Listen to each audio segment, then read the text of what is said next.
Welcome to the Wired to Hunt Foundations podcast, your guide to the fundamentals of better deer hunting.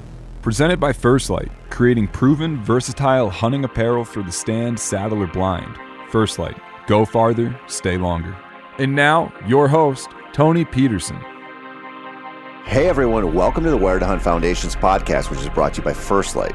I'm your host, Tony Peterson, and today I'm going to talk about the lowly, no-good, overlooked antelope.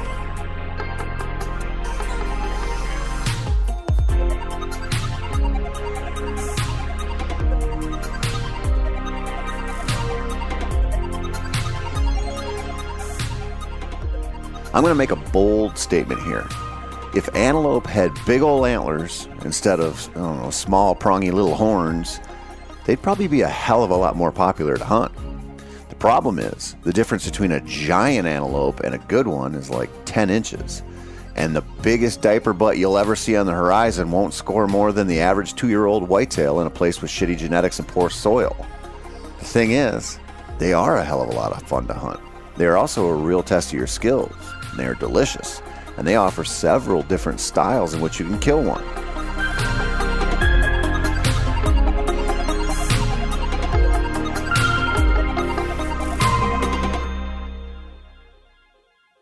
How many of you fine listeners like avocados?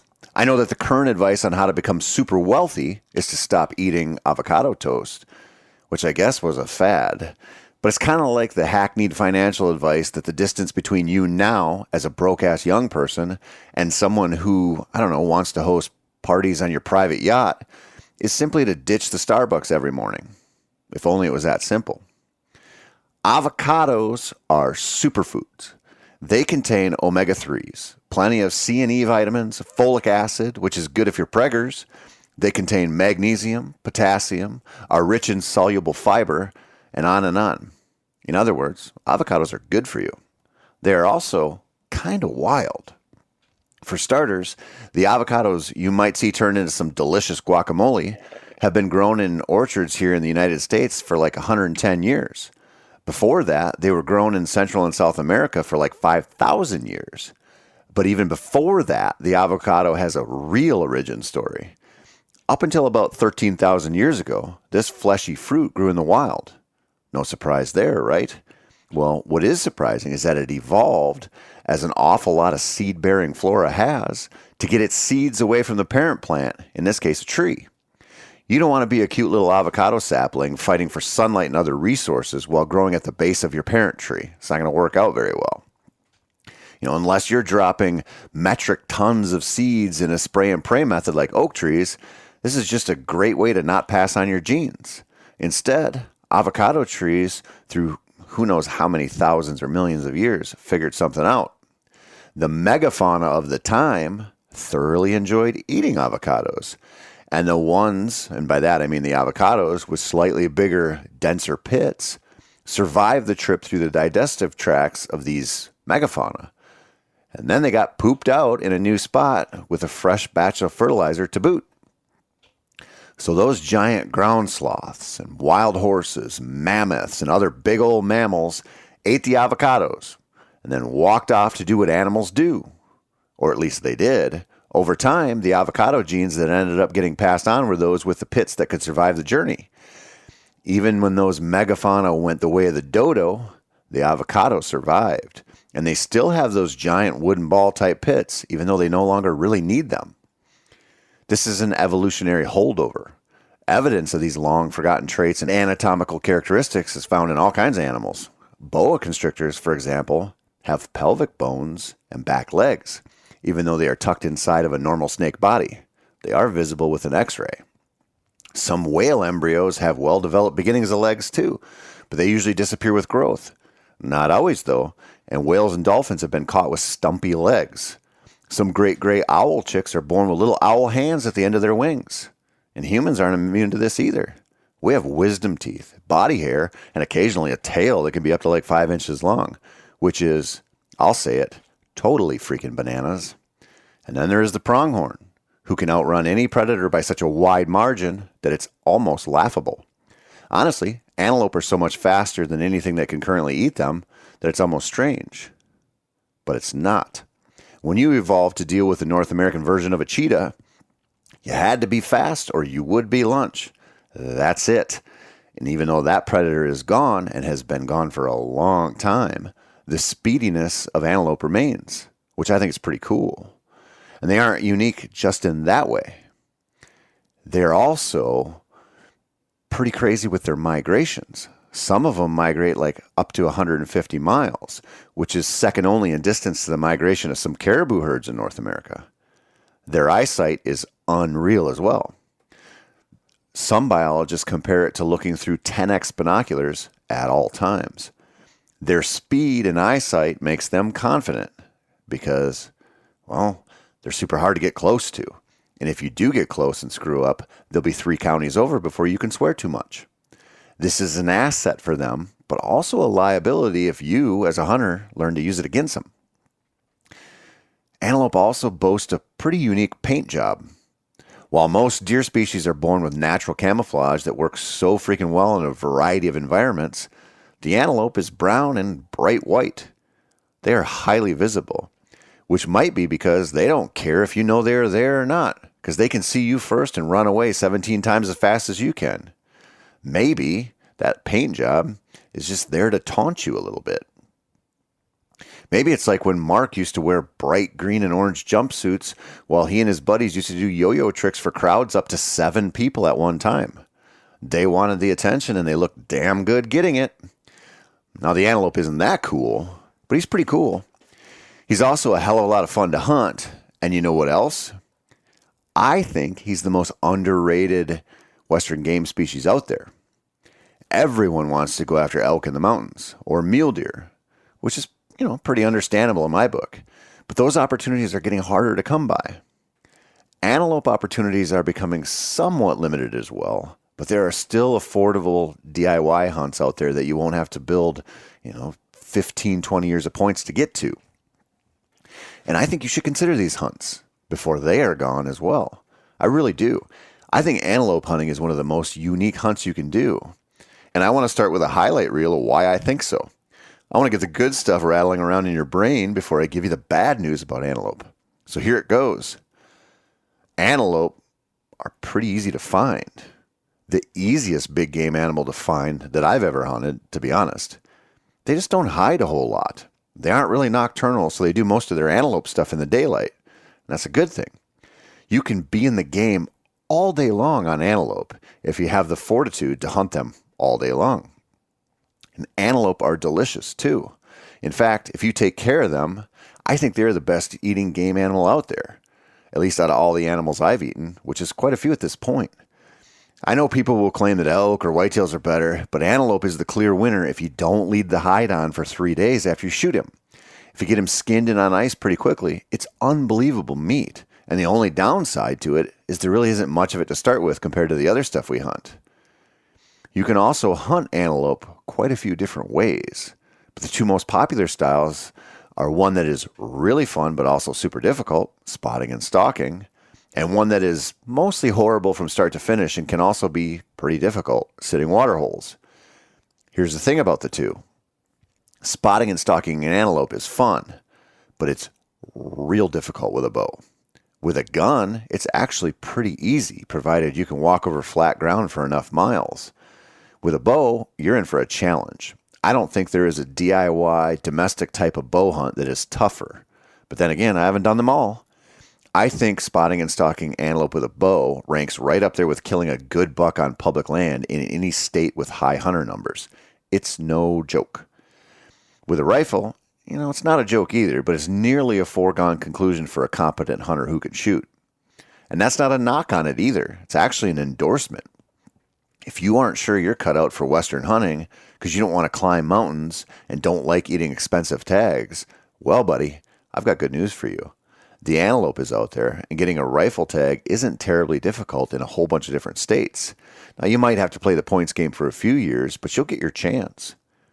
And when you do, you'll find that not only are they easy to locate, but if you can shoot straight, you'll see they are as delicious as I say. And they're easy to get out of the field. The biggest antelope on the prairie might weigh what a yearling doe does in Michigan, so getting them out of the field isn't much of an issue. This is honestly a bigger component of a Western hunt than most folks give it credit for. We often overstate our physical abilities when we are at sea level and not standing at 9,000 feet over a dead animal that weighs 4 times your average whitetail buck and needs to be carried to a truck that is 5 miles away. That's a different world, and it is not for everyone.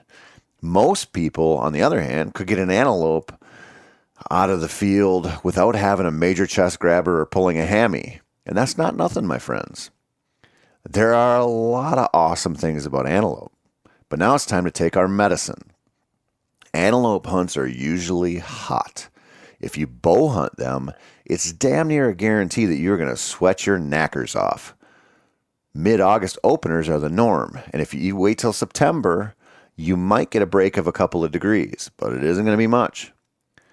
Pronghorn also have the annoying habit of living in places where trees are more rare than finding a hunting cameraman who isn't the loudest person you've ever met. You won't get to lay up in the shade African lion style while the day progresses and the cooler temperatures are finally delivered upon the scorched wasteland that antelope call home. On a spot and stalk hunt, this is a concern, but it's pretty easy to keep a cooler full of cold water in the truck. On a water hole hunt from a blind, well, you're in for a real treat. There's nothing quite like it, and if you're into suffering, you better get out there and try it. The rub here is that it's the best way to earn a high odd shot at an antelope. It's just that you'll pay for it. Kind of like how most people view all-day sits for rutting whitetails. You know, the idea is simple and the theory is sound. Put in your time, all of your daylight time, where the odds of a cruiser are high, and then eventually you'll be rewarded. But talking about this stuff is a hell of a lot easier than going through it. The idea of a waterhole antelope hunt is like that. It sounds easy, and it should be. But let me tell you something, it sucks. I've never killed one that way, and haven't really given it my best effort, to be honest. I have sat dark to dark in quite a few blinds on the prairie, and I've seen plenty of goats out there. I just haven't had the right one come in. I have also found spots with like a lone cottonwood over a pond that antelope will occasionally swing in to drink from. That's marginally better because the view is nice and you're not stuck in a hot canvas box all day. If you do find that, it's a pretty good option. Plus, antelope don't look up. Well, they probably do, but they aren't as hip to the whole tree stand or tree saddle game as your average whitetail fawn in Pennsylvania or South Carolina. I think the best way to plan an antelope hunt is to keep an open mind. Now, if you're going to rifle hunt them, it's pretty simple. You got to learn to glass, like I talked about in the last few episodes, and then figure out how to get in range when you see them. Pretty damn simple, pretty damn fun. But if you want to bow hunt them, I'd plan around whatever style you think will suit you best, but I'd also have other options just in case. Even if I'm dead set on walking one down with my bow, I usually have a blind in the truck. I might have e-scouted a few water sources or run across a tank out there somewhere when I'm roaming around. But either way, it's just worth having the option. And the reason for this is simple. You're probably going to really suck at stalking them. I do. I'd say it probably takes me like 10 or 12 stalks on average to get into bow range. And even getting there isn't the end of the deal. They will spot you often. And they usually won't stick around to let you range them, draw, settle in, and execute a perfect 67-yard shot on an animal that requires precise aiming. Now, this is another point I should probably get into. Rifle shots seem to be pretty much what you'd expect. It's not that hard to get within maybe 200 or 300 yards of an antelope, which is where a flat shooting rifle with a decent rest is damn near a sure thing. Spotting and stalking antelope with a bow, on the other hand, it's a different story.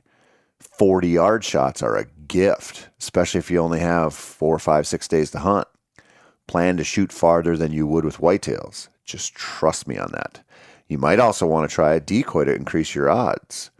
If you're hunting September, this can be a hell of a lot of fun. A small buck decoy or a doe decoy can sometimes get them running in. But you get a lot of goats that, for whatever reason, hit the brakes at like 60 yards and act an awful lot like they aren't going to stick around long. This is panic time, and it leads to dumb shots. A better bet if you're going to decoy is pay attention to the herds you can see. Is there a stud buck running off some dinks? Then you're in the right scenario. Is there just a herd with a buck or two that seems to be feeding and loafing but not interested in fighting or playing grab ass? A decoy to them might be the signal to move off a few miles. Now, if you have low standards, and I think you should, a group of young bucks can be a decoyer's best friend. They often respond pretty well, and it's pretty exciting when they do.